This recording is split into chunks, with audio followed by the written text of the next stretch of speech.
Түймедақ шайын ішіңіз. Барыңызге ассалаумағалейкум. Сіздермен дертке шипа арнасы. Осы видеоға лайк басып, арнаға тіркеле кетіңіз. Түймедақ керемет ароматикалық гүл ғана емес, керемет емдік дәрі. Түймедақ қосылған шай ұйқыңызды реттейді, артық салмақтан арылтады, тырнақ пен шаштың сұлулығын жақсартады. Оған қоса бірінші дертке шипа болатын қасиетке ие. Бастысы қандай, қашан және кімге керек екенін біліп алғаныңыз болғаны. Ең алдымен ұйқысыздыққа пайдалы. Ұйқысыздық ең қауіпті әрі мазасыз ауру.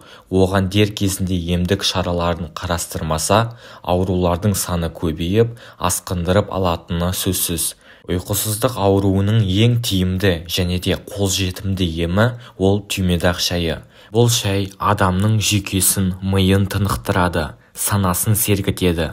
Ем үшін күнде ұйықтар алдында бір шыны түймедақ шайын ішіңіз. Нәтижесіне таңертең таңғалатын боласыз. Бұлшықет ауырған кезде де түймедақ шайы көмектесе алады. Әсіресе ауыр еңбекпен айналысқанда, дене жаттығуларын жасағанда бұлшықетке күш түсіп ауыра бастайды.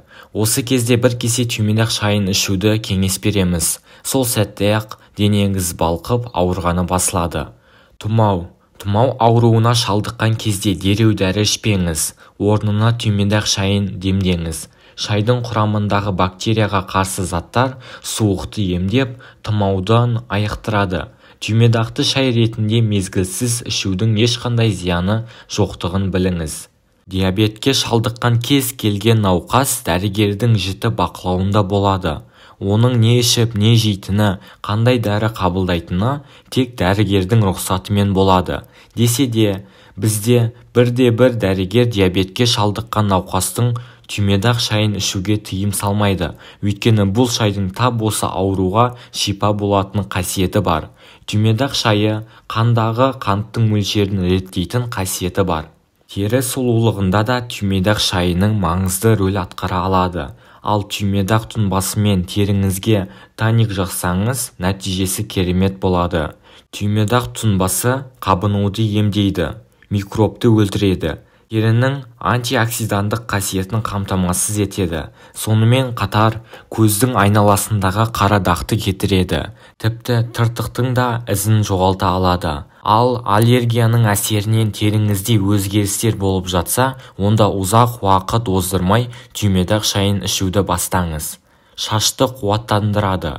Шаш сұлулықтың тақырыбы, алайда оның ағаруы, түсуі денсаулыққа тікелей қатысты. Егер сіз сұлулығыңызға сән беретін, шашыңыздың қайратын уайымдап жүрсеңіз, онда түймедақ шайының көмегіне жүгініңіз. Шашыңызды шампуньмен жуып болған соң, түймедақ шайымен шайыңыз. Сонда қайызғақтан құтыласыз. Бас терісіндегі бөртпе, жараларды жоясыз. Шашқа әдемі өң беріп, дәруменмен қамтамасыз етіледі. Демек 1 литр түймедақ тұнбасымен шашыңыздың сұлулығын жақсартып алуға мүмкіндік бар екен. Алғашында түймедақты шөп үгіндісі ретінде сатып алатын едік. Ал қазір бір ретті қолдануға ыңғайлы етіп пакетте сатылатын болды. Ол кез келген уақытта, кез келген жерде қолдануға ыңғайлы болмақ. Демек, саулығымызды жақсарту үшін сылтау іздемей іске кірісейік. Ал сіз түймедақ шайын қандай мақсатта, қандай ауруды емдеу үшін қолданасыздар? Төменге жаза кетіңіз. Түймедақ шайының басқа қандай пайдасын білесіздер? Өз пікіріңізбен бөлісе кетіңіз. Сіздермен бірге дертке шипа арнасы. Сау саламатта болыңыздар.